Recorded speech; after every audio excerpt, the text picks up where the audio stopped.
you don't have to, you don't have to leave or go off the grounds to get access to. But in my case, where I'm kind of moving around, I don't have even hookups I can hook up to electricity in the back of my van.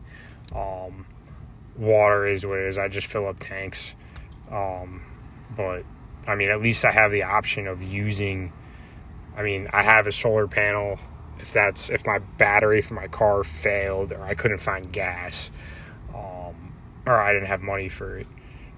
And then water, it's expensive to buy it in stores all the time, but finding a place where I can get it at 25 cents a gallon at a rate that's 25% less than the cheapest rate I could find before, and that's, the kind of food I make in the van uses water.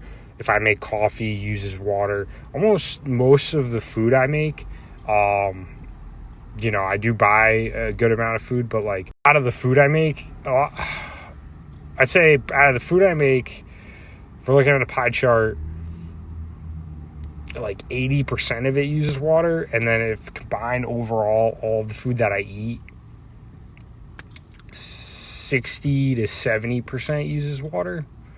We'll say 60. I do buy quite a bit of fast food.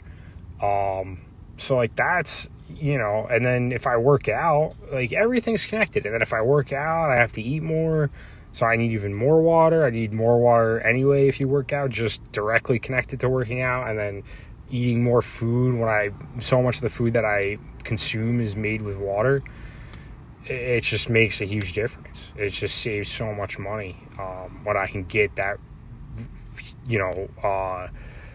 resource that I use so much for so many reasons and so many things. And being in a state that the temperature's been, above 90 almost every day I've been here. During the day, the high's been above 90 almost every day. So, water is more important than electricity. And I can't express how awesome it is that I found water, how cheap I found it. Because I thought $1 a gallon was pretty sweet.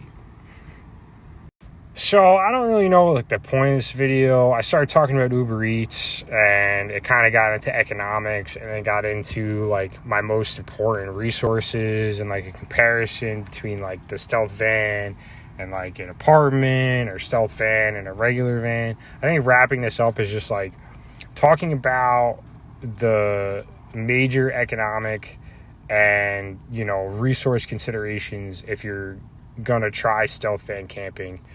And like just like where to find those resources and the importance of finding them at both a cheaper rate or, in cheaper ways, and then finding them also in convenient ways, because moving and using gas is like your number one.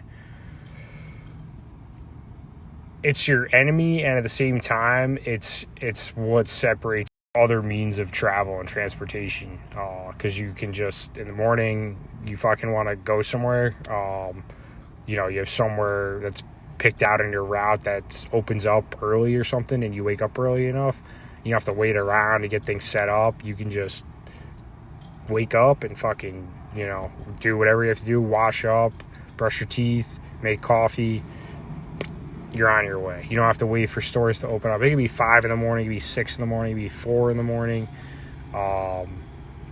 You have a place that's 2 hours in your route, and you wake up because, went to bed early because when the sun goes down, be down in the sun too, it definitely wears on you. You just do different things. Like you can just wake up and you can just start your day, and you don't have to wait for certain things. It's pretty cool. And just everything's with you. You don't have to pack shit. You don't have to pack stuff. When you leave your house, you're a lot of times trying, do I have everything I need? Do I have everything I need? When I get there, I can get what I need because I have every fucking thing every time I drive anywhere, because everything's in the van. It's pretty cool.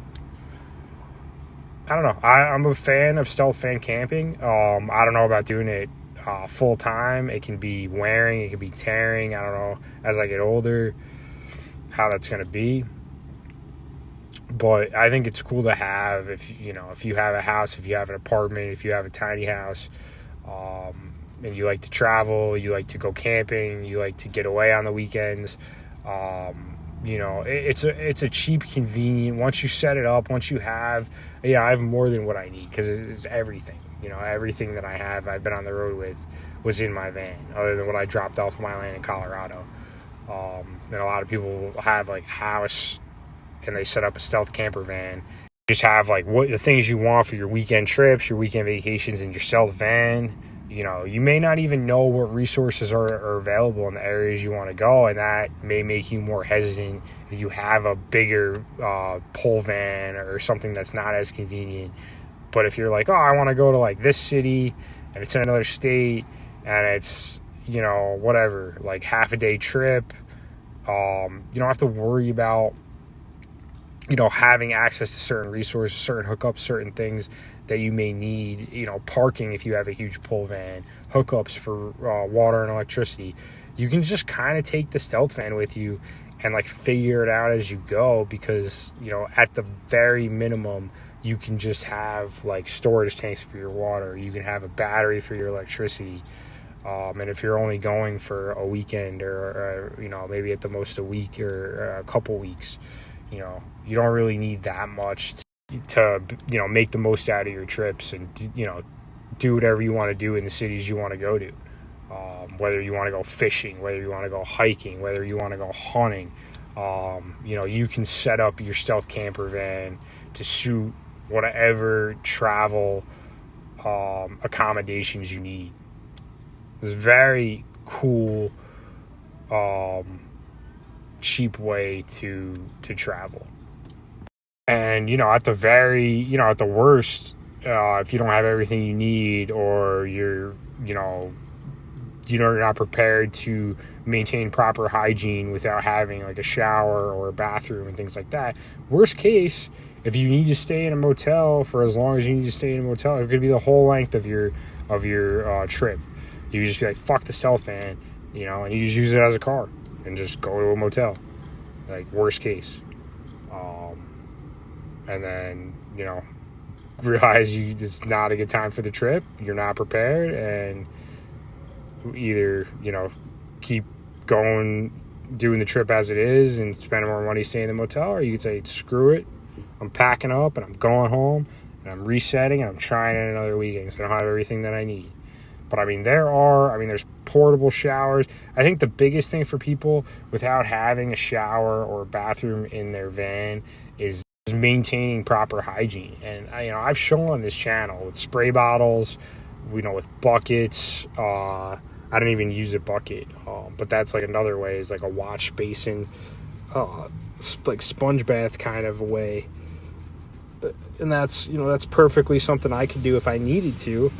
But I've gotten by with spray bottles and pop-up tents and portable showers and wipes. And I find that using those wipes and adding soap to them, adding water to them, not using them as is, because you don't really do very much as is. But if you kind of like use them beyond their normal like use of their normal lifespan, you add water, you add soap, you kind of use them as like a disposable washcloth, you'll find that they do a pretty good job. But in this heat, I'm a greasy Italian. A part of me is a greasy Italian, about 25%, and that 25% sweats a lot, gets greasy and oily, especially when I smoke things like Delta 8 and I drink alcohol, and I release fucking toxins I decide to put in my body.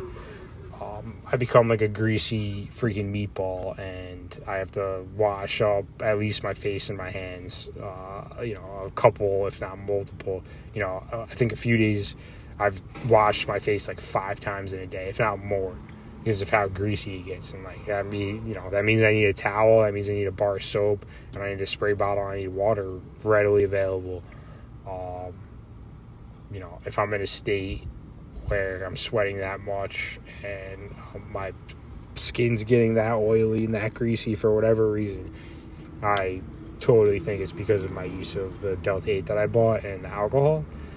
But something you got, personally, there's nothing I think with a stealth fan that you can't scout, look online for. No resource, no portable resource that isn't available today, 2021, that you can't put together in a stealth camper van and be prepared to just get on the road and travel and do really cool stuff that you weren't doing before. So you should try it, you should check it out, you should look into the cost of at least setting one up, because it really isn't that expensive. And if you travel already, you know, it may be super convenient to fly and to fucking have people fucking pick your nose and wipe your butt for you, but that's just not my style.